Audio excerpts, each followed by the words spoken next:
First lecture के बाद जिसमें हमने स्टैटिस्टिक्स क्या होती है, इसका मीनिंग क्या है, इसकी रेलेवेंस क्या है, हमें क्यों पढ़ना चाहिए, एज ए स्टूडेंट क्यों पढ़ना चाहिए, एक रिसर्चर क्यों पढ़ना चाहिए। लेकिन इससे पहले कि हम मेजर ऑफ सेंट्रल टेंडेंसी का जो टेक्निकल पार्ट है, जो नेक्स्ट वीडियो में हमारे पास आएगा, उससे पहले आज हम प्ले वे मेथड से क्योंकि मुझे पता है कि मैट्रिक के बाद आप +2 में आए हैं और इस दौरान बीच में जो है वो आपका गैप है मैथमेटिक्स का। तो थोड़ा सा आज हम आपको एक रिवाइज करने की कोशिश करेंगे और जो बीच में गैप आया है उस गैप की वजह से इसलिए मैंने लिखा है कि नॉन मैथमेटिक्स बैकग्राउंड स्टूडेंट्स, क्योंकि हिमाचल में बहुत सारे स्टूडेंट्स जो बीकॉम फर्स्ट ईयर में एडमिशन्स ली है, उनका जो मैथमेटिक्स पार्ट है वो 2 साल के लिए मिस कर जाता है। तो that's why today we are going to start with the measure of central tendency for non mathematics background students. उसमें भी मैं बिल्कुल टेक्निकल पार्ट में नहीं जा रहा हूँ, मैं सिर्फ आपसे मीन, मीडियन, मोड और क्योंकि रेंज इसी का रिलेवेंट सब्जेक्ट है, अदरवाइज़ ये बाद की बात है जो कि हमारा नेक्स्ट लेक्चर में आएगा। तो इसलिए मैंने यहाँ पे रेंज भी इंक्लूड कर दिया गया है। So the measure of central tendency for non mathematics background students, mean, median, mode and range. Okay, now the statistics for a non-mathematician. First of all, my first question before you is why are you taking this course? Simple सी बात है कि human being है तो कई तो बोलते होंगे कि मैं इसमें कैरियर बनाना चाहूँगा, that's why I love statistics. कुछ कहेंगे कि नहीं जी मुझे बीकॉम करना है और बीकॉम में जो है ये रिक्वायरमेंट है कि ये कोर्स भी मुझे पास आउट करना है, इसलिए they are also feeling it as a burden. So there may be a few students that who love statistics and there may be a few who has to pass it out being the course just to pass out BCom. लेकिन आप दोनों ही चिंता मत करिएगा, because अब आप बिल्कुल घबरा गए होंगे कि यू फील इंटिमिडिएटेड, बिकॉज जो पीछे वाला लेक्चर हमारा जो फर्स्ट लेक्चर था उसमें हमने आपसे डिस्कस किया था, तो उसी से मैंने कुछ एक बातें जो रिवाइज करने के लिए आपसे यहाँ पे और कुछ असाइनमेंट्स मैंने आपको दी होंगी थी, वो भी शायद आपने असाइनमेंट्स अटेम्प्ट की होंगी। सो द फर्स्ट इज कि आप क्यों करा, because number leave little room for human judgement. जब भी हमने कोई जजमेंट करनी होती है, कोई डिसीजन मेकिंग करना होता है, तो ये जो नंबर्स हैं they are also playing a very important role. Second is कि दूसरा, आप घबरा गए हैं कि वो मैट्रिक के बाद मैट्रिकुलेशन एग्ज़ाम में मैंने मैथमेटिक्स पढ़ा था, उसके बाद आप सीधा स्टैटिस्टिक्स पे आ रहे हैं और मेरी मैथमेटिक्स बैकग्राउंड नहीं है, तो भी आप थोड़ा सा घबरा होंगे। तो इसलिए because you are uncomfortable with math, तब भी आपको कोई घबराने की ज़रूरत नहीं, आप you are at the right place now. और तीसरी बात है कि because your question the relevance of statistics to understanding people, social behaviour और सोसाइटी, क्योंकि एक अब न्यू एजुकेशन पॉलिसी भी आ रही है, उस न्यू एजुकेशन पॉलिसी में भी ये बात कही जा रही है कि स्किल बेस और साथ में उसका फ़ायदा सोसाइटी को। तो being a good citizen of India, आपको पीपल, समाज को समझना है, समाज के बिहेव, क्योंकि सबसे टफ सब्जेक्ट इस टाइम क्या है, behaviour of the human being. और तीसरा, आपने सोसाइटी को जब समझना है तो उसके लिए भी statistics is playing a very good role. लेकिन जैसे मैंने आपसे डिस्कस किया कि इन तीनों की वजह से there is no need to frightened. उसके बाद है कि reasons for liking statistics. Past video lecture में हमने डिस्कस किया था कि statistics are very useful tools, you are constantly expose to statistics in your daily life. वहाँ भी यही बातें थी, जैसे अब चाहे आपने मार्केटिंग सर्वे कराना है, अब डेमोक्रेसी है इंडिया में तो वोटिंग पूल्स हैं, और इसके बाद न्यूज़पेपर और मैगजीन्स में बहुत सारे रिसर्चेस आ रही हैं, उनकी फाइंडिंग्स को आपने अगर अंडरस्टैंड करना है, और अगर आप एक बेटर कंज्यूमर बनना चाहते हैं तो जितना भी स्टैटिस्टिकल मटेरियल है उसकी अंडरस्टैंडिंग आपको ज़रूरी है, स्टैटिस्टिक्स की ज़रूरी है अगर आपको एक बेटर कंज्यूमर डिसीजन मेकिंग जो करनी है। और मैंने जैसे कहा कि कुछ लोग जो हैं वो अब हायर स्टडीज़ के लिए जाएंगे और स्किल बेस्ड है, तो वहाँ पे एज ए रिसर्चर उनको काम करना पड़ेगा। तो they it is expected that as a researcher they must have to like statistics. So what is statistics? Already we discussed, लेकिन उसमें से हमने एक थोड़ा सा एक नैरेटिव निकाला कि a set of procedures uses to organize, summarize and communicate information. So first we collect the data, organize the data, then summarize the data and then ultimately it is communicated.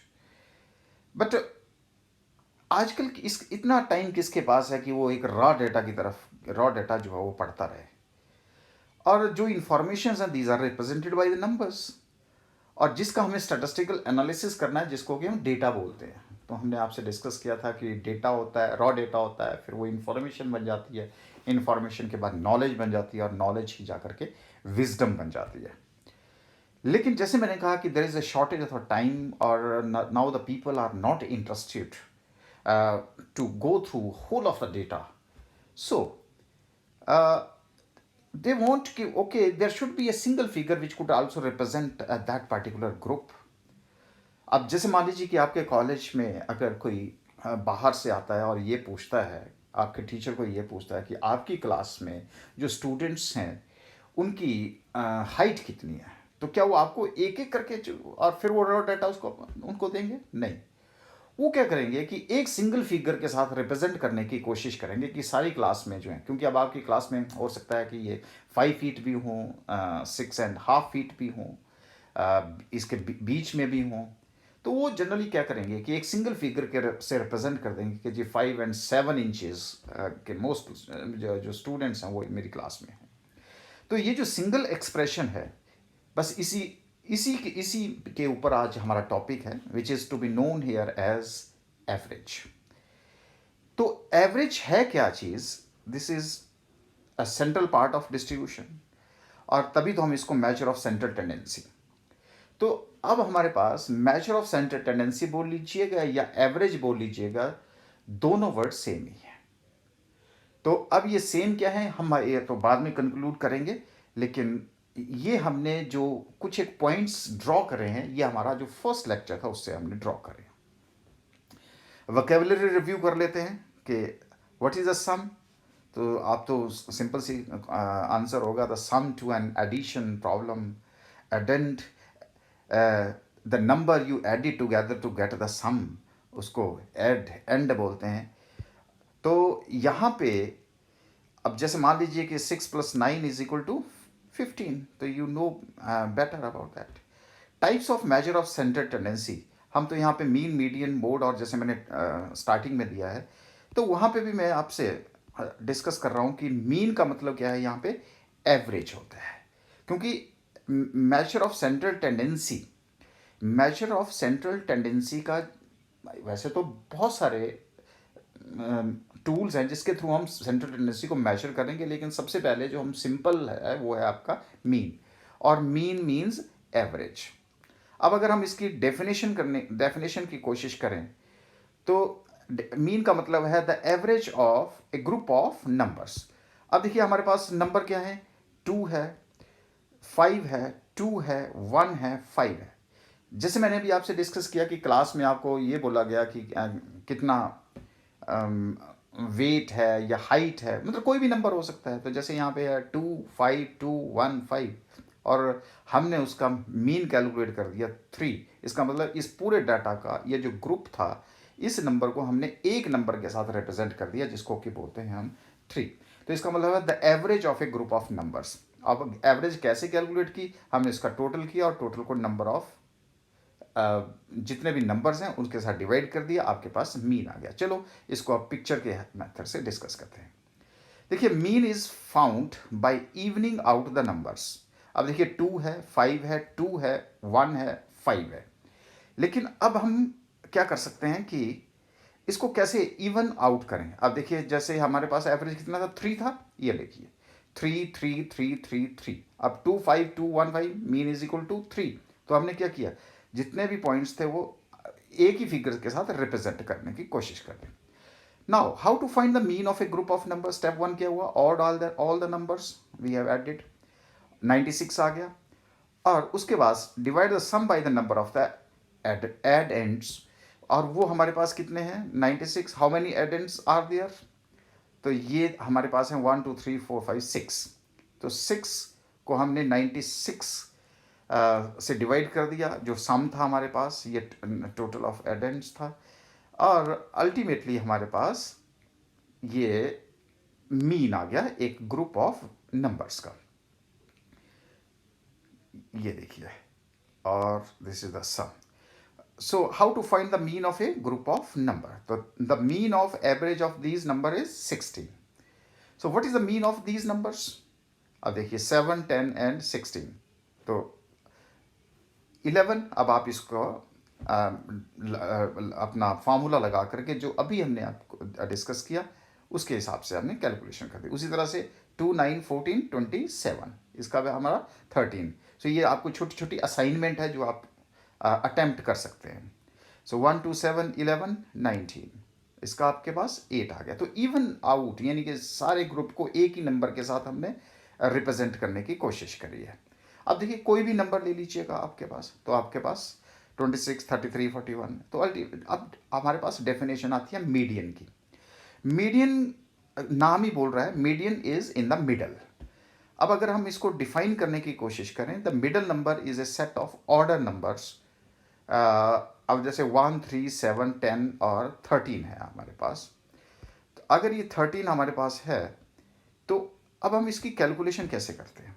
अब देखिए आप, the middle number in A set of order number, ordered numbers. अगर order है तो 1 3 7 10 13। अब आपको क्या करना पड़ेगा कि जो भी डेटा है उसको या तो असेंडिंग ऑर्डर में या डिसेंडिंग ऑर्डर्स में लगाना पड़ेगा, मतलब घटते क्रम और बढ़ते क्रम में लगाना पड़ेगा। तो अब यहाँ पे हमने बढ़ते क्रम में लगा दिया। अगर डेटा आपके पास होगा तो उसको आपने ऐसे करना है, असेंडिंग और डिसेंडिंग ऑर्डर्स। और डिसेंडिंग ऑर्डर्स में जो बीच का नंबर होगा वो आपका क्या बन जाएगा, एक मीडियन बन जाएगा। हाँ, लेकिन अब यहाँ पे क्या है कि आपके पास दो तरह के नंबर्स होंगे, एक ऑड नंबर होगा, एक इवन नंबर। ऑड का मतलब हो गया जैसे यहाँ पे 1 2 3 4 5 फिगर्स हैं which is not divisible by 2। Even number which is divisible by 2, तो यहाँ पे 6 हो जाएंगे। अगर 6 हो गया तो फिर क्या होगा, तो ये बातें भी हम आपके साथ जब हमारा टेक्निकल जो आप इस होगा, ये मीन मीडियन मोड का ही नेक्स्ट वीडियो, लेकिन उसी में हम आपके साथ शेयर करेंगे। तो ये देखिए आप जिस मर्जी तरफ से चल पड़िए। अब यहाँ हम नंबर नहीं देखेंगे, हम पोजीशन देखेंगे, इसलिए हम इसको पोजीशन भी बोलते हैं। तो 7 is holding the position in between 1 3 and 10 30, so that's why it is to be called here as median. तो how to find a median in group of numbers, ये देखिए, arrange the numbers in order from the least to greatest. ठीक है जी। तो ये आप 21 है, 18 है, 24 है, 19 27। देखिए अब यहाँ पे कई नंबर्स ऐसे हैं जिनको जो अरेंज्ड नहीं है। अगर अरेंज नहीं है तो हम उसको कैसे करेंगे, तो arrange the numbers in order from least to greatest. Okay, तो स्टेप नंबर 2 में क्या करेंगे, find the middle number. Okay, अब देखिए हमारे पास क्या हुआ, अब 21 था, 18 था, 24 था, 19 था, 27 था। हमने क्या किया, छोटे से बड़े की तरफ लगा दिया, 18 19 21 24 एंड 27। अब उसके बीच का नंबर, तो बीच कौन है, 21, इसलिए ये क्या आ गया मेरे पास, मीडियन आ गया, पोजिशनल। इसको हम पोजिशनल एवरेज भी बोलते हैं, पोजिशनल एवरेज बोलते हैं। So this is your median number. Okay, how to find the median in a group of numbers if there are 2 middle numbers. ये देखिए मैंने क्या कहा था आपसे, मैंने आपसे डिस्कस किया था कि अगर मेरे पास क्या होगा जी, इवन नंबर होगा। अब देखिए यहाँ पे क्या है, 1 2 3 4 5 6 नंबर्स हैं। अगर 6 नंबर्स हैं तो नेचुरली अब बीच में मेरे पास 2 फिगर्स आ गई, तो 18 19 21 25 27 एंड 28। तो एक की जगह मेरे पास कितनी आ गई, 2 डिजिट्स आ गए। अब 2 डिजिट्स आ गए तो मैं क्या करूँगा उसको, तो 2 डिजिट्स नंबर को उसका कैलकुलेट करने के लिए मैं उसका टोटल करूँगा और टोटल को 2 से डिवाइड करूँगा, क्योंकि मेरे पास 2 डिजिट्स हैं, 2 फिगर्स हैं, और उसी के हिसाब से हम कैलकुलेशन करेंगे। तो मीडियन कितना हो गया मेरा, 23। So what is the median of these numbers. तो ये देखिए, अब आपके पास what is the median of these numbers, 16 17 हमने इसको असेंडिंग ऑर्डर्स में लगाया और कैलकुलेशन करी, मिडल में मेरा कौन आ गया, 10 आ गया। उसी तरह से 29 8 4 11 एंड 19 हमने उसको दोबारा से असेंडिंग ऑर्डर्स में लगाया और बीच का नंबर निकाल कर 11। सो this is again the median numbers. उसी तरह से 31 7 2 अब हमने दोबारा से उसको असेंडिंग ऑर्डर्स में लगाया और बीच में मेरे पास अब 2 नंबर्स आ गए, क्योंकि इवन नंबर आ गया। जब इवन नंबर आ गया उनको टोटल किया और 2 से डिवाइड किया, और डिवाइड करके मेरे पास दोबारा से क्या आ गया जी, मीडियन आ गया।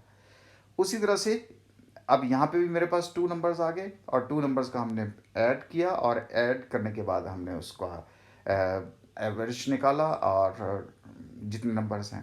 तो इस तरह से मेरे पास नेक्स्ट डेफिनेशन आती है मोड की। देखिए मोड होता क्या है, मोड को हम फैशन भी बोलते हैं, विच इज़, मोड का मतलब होता है which is most popular. Trend भी बोलता हूँ, मोड का मतलब मैं आपको सिंपल लैंग्वेज में, ट्रेंड, ट्रेंड का मतलब जो फैशन में है। अब कोई भी चीज़ जब फैशन में होती है तो फैशन क्यों बोल देते हैं, क्योंकि मैक्सिमम लोग उसको फॉलो कर रहे होते हैं। That's why mode is also to be called here as a most popular, most popular, जो ट्रेंड में है, फैशन में है, वट एवर इट इज़। अब देखिए यहाँ पे, अब अगर हमें डेफिनेशन लेनी हो इसकी, तो कि मोड क्या है, तो we can take it is very easily. तो अब देखिए यहाँ पे, the most popular that which is in fashion. अब यहाँ पे मेरे पास क्या क्या है, डिफरेंट प्रोडक्ट्स हैं, हैट्स हैं डिफरेंट हैं, लेकिन पी कैप्स हैं। तो यहाँ पे जो मेरी बेसबॉल की कैप्स हैं वो ज़्यादा नंबर में है। इसका मतलब ये वाले कैप जो हैं वो, अब दूसरी कैप्स क्या है, अलग अलग है, अलग है, डिज़ाइन अलग है, समथिंग इज़ डिफरेंट।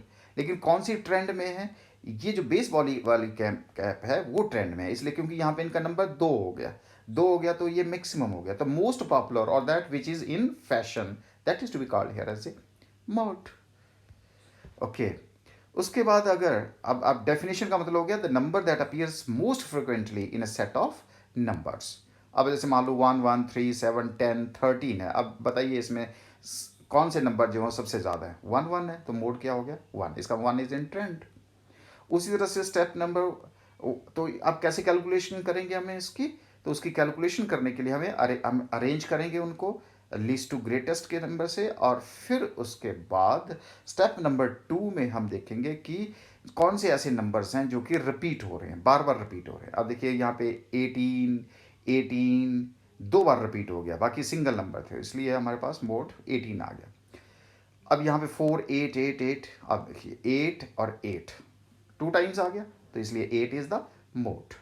उस तरह से आप देखिए यहाँ पे 1 2 2 9 9 4, आप देखिए बार बार यहाँ पे अगर हम असेंडिंग में लगाएं तो 9 9 9 3 टाइम्स है, 2 भी है लेकिन वो 2 टाइम्स है, लेकिन जो मोस्ट फ्रिक्वेंट है तो 9 इज़ द मोड। उस तरह से 22 21 27 31 21 32, अब यहाँ पे हम असेंडिंग ऑर्डर्स में हमने लगाया तो 21 जो है वो पॉपुलर है। तो उसी तरह से अब हमारे पास आ जाती है रेंज। रेंज क्या होता है, तो यहाँ पे हम रेंज की बात अगर करें तो रेंज इज द डिस्टेंस, किसके बीच में, distance between two extreme points. आपने सुना होगा, जैसे मैं हिमाचल का ही आपको कि जी रेंज ऑफिसर है, और अगर हम लोकल लैंग्वेज में बोलें तो उसको बोलते हैं लोकल डायलेक्ट में कि जी रेंजर है।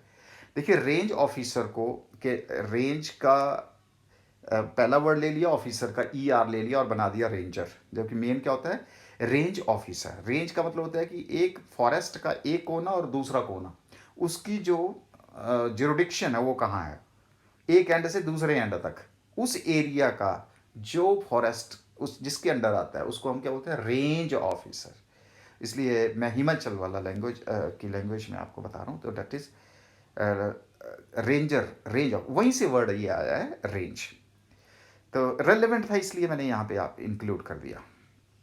तो डेफिनेशन मेरी क्या होगी? The difference between the greatest and the least value in A set of numbers. अब यहाँ पे मेरे पास क्या होंगे? नंबर्स होंगे। अब मैं नंबर्स को असेंडिंग ऑर्डर्स में लगाऊंगा, तो एक नंबर मेरा 1 है और दूसरा सबसे हाईएस्ट नंबर क्या है? 13। तो रेंज मेरी क्या होगी? 13 माइनस 12 इज इक्वल टू 1। तो इसका मतलब arrange the numbers in order from least to greatest. लो जी, लगा देते हैं। लगा दिया हमने ये नंबर्स। अब उन नंबर्स को लोएस्ट नंबर निकालिए, उसमें कौन सा हुआ? 18। और हाईएस्ट नंबर कितना हो गया? 27। तो highest number minus lowest number, तो डिफरेंस इन दोनों के बीच में 27 माइनस 18, तो रेंज होगी मेरी 9। So the range is 9। उसी तरह से अब हमारे पास ये नंबर है, तो पहले वही स्टेप्स हम रिपीट करेंगे। रिपीट करके मैं आपको बता दूं कि यहाँ पे आप वीडियो को पॉज करके देख लिया करो, और फिर उसके बाद आप खुद कैलकुलेशन करो, and then after that you will get कि अच्छा ये छोटी सी असाइनमेंट मेरे को दे रखी है। यहाँ पे भी हमने असाइनिंग, तो ये एक तरह से ये वाला जो वीडियो है आपको एक मोस्ट टेक्निकल वीडियो के लिए जो नेक्स्ट लेक्चर होगा इसी के ऊपर मेजर ऑफ सेंट्रल, उसके लिए तैयार करने के लिए है विद द प्ले वे। बस हंसते हंसते हम कुछ रिवीजन कर लें और कुछ थोड़ा सा सीख जाएं और रियल लाइफ में कैसे होता है।